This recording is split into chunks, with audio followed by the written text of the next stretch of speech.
Hello and welcome back, I'm Sean. I've heard about Raycon's earbuds for a really long time and I've seen them in videos a lot, and today I'm finally able to test out one of their latest Open Earbuds. So let's check it out. So the first thing I really like about these earbuds is the adjustability and flexibility of these earbuds.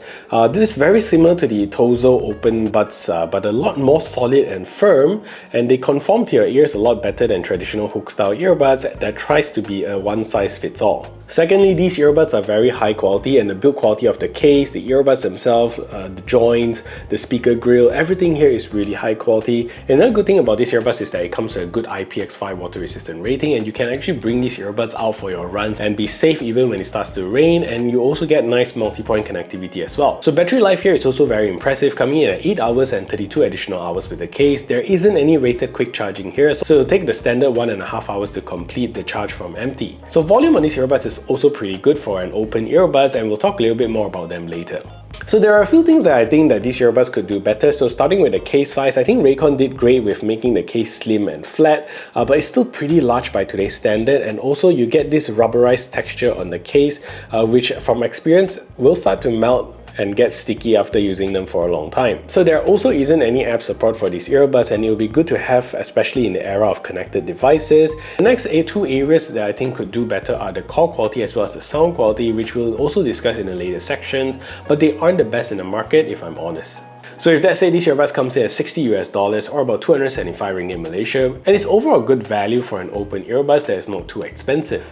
So if you find value in what you hear now or like what you see, I hope you could support the channel by subscribing to the channel and ring the notification bell so that YouTube algorithm can pick this up. And if you want to buy these earbuds, do check out the links below. So let's talk sound quality, and these earbuds is good in the sense that if you're buying it for general listening, for your runs and your workouts, I think they work really well and it'll work well for most people. But if you break down the sound frequencies, you start to hear the issues. So starting with the bass, this earbuds does okay at best for the mid bass. You do hear it, but you don't get that punch. It feels a little bit lacking, and note that it isn't a bone conduction headphone, so we can't blame it on the bone conduction technology for the lacking bass. So sub bass is really flat here and don't sound flattering in my opinion.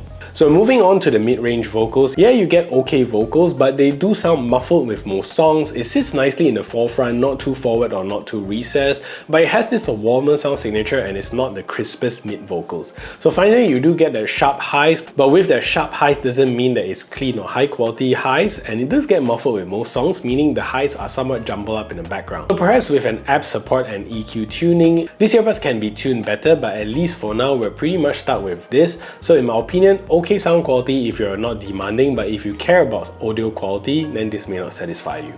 So this is a test to see if the Raycon Open Earbuds is a good earbuds for making phone calls. So this is me speaking in a relatively quiet environment, and this is the call quality that you can expect. So I'm going to do now is to turn on a simulated background noise so you can hear a difference.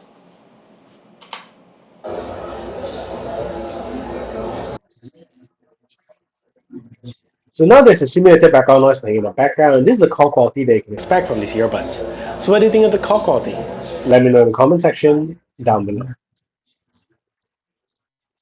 So from a design perspective, the case that you get here is pretty big for 2024 design. However, at least this case is very flat, so you can still pocket it pretty easily, but it's still going to take up quite a bit of pocket space. So the case also have this rubbery finish that I'm not a big fan of. Yes, you get that grip when holding it, you don't get so much fingerprint smudges, but this type of material will get worn out and sticky over time.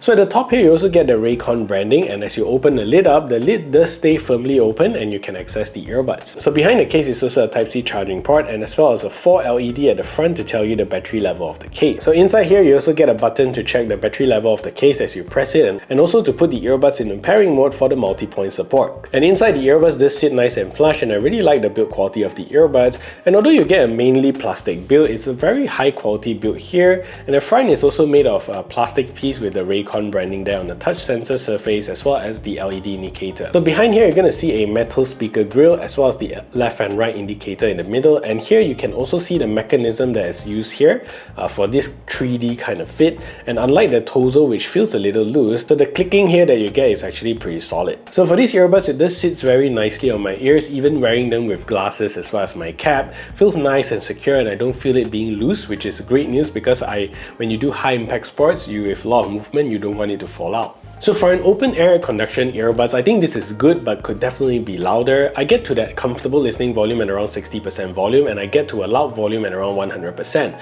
And they are loud, and I wouldn't use them at such high volumes for a long time, but I could get it upwards of 85 decibels at max volume, and that should be enough for most of the population. So there isn't any gaming mode found on these earbuds, and the latency here, especially when gaming with like PUBG, is pretty bad. So you're going to see quite a major amount of delay when gaming with this, and even watching movies and videos on this with both the YouTube app as well as the Netflix apps does see some latency.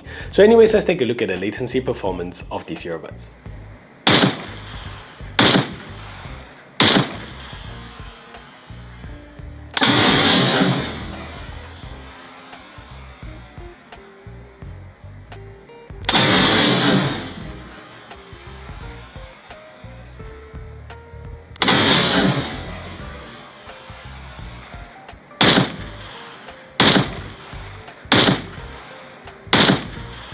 So overall, for $60 US, I think this is still a pretty value for money open style earbuds that you can bring around for your runs and workouts, and they're not priced too expensive.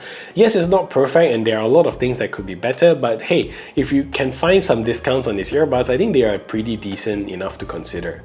Now, if you want a premium open style earbuds from a premium brand that also works pretty well, I think you definitely need to check out my review here on the Shokz Open Fit, and I'll see you over at that video.